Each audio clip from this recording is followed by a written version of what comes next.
नमस्कार, आदाब। आप देख रहे हैं साबिर शेख के साथ ऑन रिकॉर्ड मेरा भाईंदर। मेरा भाईंदर वसई विरार आयुक्तालय बनने के बाद में पुलिस प्रशासन ने काफ़ी सुधार लाया है। इसी की एक कड़ी आज हमारे सामने हम पेश करने जा रहे हैं कि जिस तरह से किराएदार और मालिक के बीच में, या यूँ कहे कि जो किराएदार होते हैं, चाहे वो होटल हो, घर हो, दुकान हो, इनका आपस में जिस तरह से जो व्यवहार बनता है उसको लेकर उसकी पूरी जानकारी अब पुलिस को देनी होगी। किस प्रकार की जानकारी देनी होगी, पहले किस प्रकार की दिया करते थे जिसमें पुलिस का खास रोल नहीं हुआ करता था, लेकिन अब पुलिस का इसमें रोल होगा ताकि किसी भी तरह से क्राइम पर काबू पाया जा सके, जो ग्राफ है उस पर काबू पाया जा सके। इस पूरे मामले में जानकारी देने के लिए हमारे साथ में मेरा भाईंदर वसई विरार के डीसीपी विजयकांत सागर है। वो हमें जानकारी देंगे कि किस प्रकार की भी तब्दीली लाई जा रही है किराएदार और मकान मालिक के बीच में, जो करार होता है उसको लेकर। सर, किस तरह की तब्दीली हुई है? देखिए, मेरा भाईंदर वसी विरार पुलिस आयुक्तालय, यहाँ पे जो पॉपुलेशन जो बड़ी संख्या में है, बड़ी संख्या में पॉपुलेशन बढ़ रही है, और उसमें ज़्यादातर जो फ्लोटिंग पॉपुलेशन भी ज़्यादा है। बहुत से लोग यहाँ पे आते हैं, किराए से रहते हैं, लेकिन ये लोग आने के बाद उनकी जो इन्फॉर्मेशन कहीं से यानी पुलिस तक पहले नहीं थी। कुछ है ऐसे जो लोग यहाँ पे आए थे, उन कुछ यानी कुछ ऑफेंस में वगैरह जो है उसमें उनके नाम सामने आए। जब पुलिस तपास करने जाती है तो उसका कोई डेटाबेस हमारे पास नहीं रहता है। तो ये रहने के लिए जो है अभी पुलिस आयुक्तालय की तरफ से जो है CRPC 144 का जो नोटिस जो है इशू करवाया है। इसके तहत अभी जो भी टेनेंट जो है अभी आपने यहाँ पे आ रहा है, तो जो ओनर को और उसका जो पहले एग्रीमेंट हो जाएगा, उसके बाद जो भी वहाँ पे टेनेंट आता है तो उसकी इन्फॉर्मेशन पुलिस को देना, इसके बारे में हमने जो गाइडलाइन इशू करवाए हैं।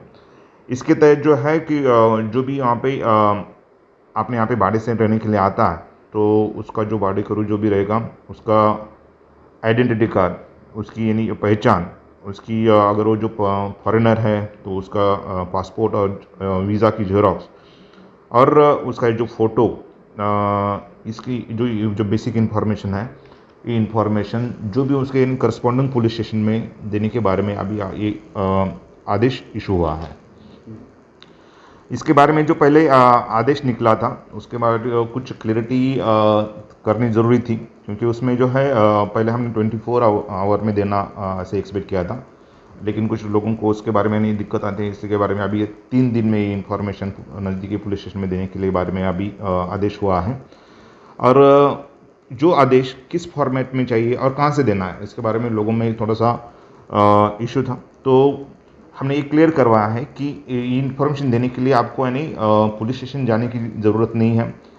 अगर आप यानी फिजिकली देना चाह रहे हो तो जो भी हमने फॉर्मेट अभी इसमें इशू किया है, और फॉर्मेट में इंफॉर्मेशन भर के आप यानी पुलिस स्टेशन में जाके दे भी सकते हो, लेकिन दैट इज़ नॉट कंपलसरी। इसमें हमने हमारे सभी पुलिस स्टेशन की ईमेल आईडी भी दिए हैं, आपकी इन्फॉर्मेशन भर के आप ईमेल भी कर सकते हो। हमारी नया आयुक्तालय है तो अभी हमारी वेबसाइट कुछ दिनों में आ रही है। जैसे वेबसाइट लॉन्च हो जाएगी, उस वेबसाइट में भी आप इंफॉर्मेशन दे सकते हो। इस टाइप से ये आदेश पारित हुआ है।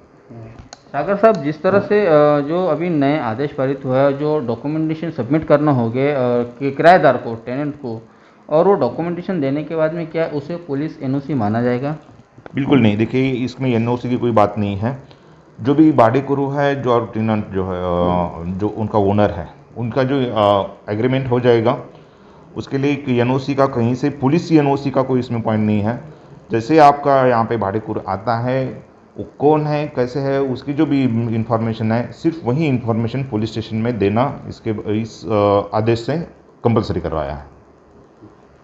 सागर साहब, अगर कोई ये डॉक्यूमेंटेशन कंप्लीट नहीं करता है, पूरी जानकारी नहीं देता है, तो उसको लेकर क्या प्रावधान किया गया है? देखिए, इसके बारे में अभी जब ये अध्यादेश बन जाता है, आदेश हो जाता है, तो अगर उसका पालन नहीं हुआ तो जो उनके ऊपर जो है IPC 188 के तहत गुना दाखिल किया जाएगा। ये IPC 188 की थोड़ी सी आप अगर जानकारी देंगे तो अच्छा होगा हमारे दर्शकों को, कि क्या सज़ा का उसमें प्रावधान किया गया है या किस प्रकार का उन्हें आर्थिक दंड दिया जाएगा? देखिए, इसके बारे में जो है 188 जो है कि जो भी शासन का जो नियम किया है उसका उल्लंघन करते हैं तो उसके ऊपर ये कार्रवाई की जाती है। अगर उसमें बताया गया है कि 3 दिन में देना है, तो 3 दिन में नहीं दिया तो उनके ऊपर ये गुनाह दाखिल किया जाएगा। सर ऐसे भी कई सारे मामले सामने आते हैं कि मकान मालिक है या जो जगह का मालिक है ये बाहर रहता है, अब्रॉड रहता है, और वो अपनी दुकानों को या अपनी उस प्रॉपर्टी को एजेंट के हवाले दे देता है, वो केयर टेकर के तौर पर।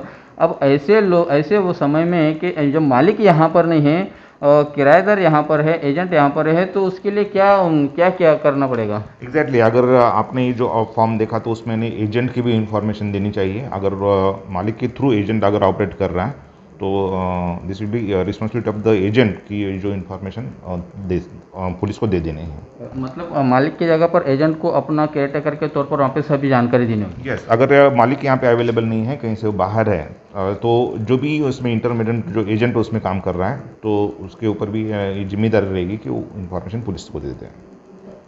धन्यवाद सर हमारे साथ बात करने के लिए। थे विजयकांत सागर साहब जो डीसीपी है मीरा भाईंदर वसई विरार आयुक्तालय में।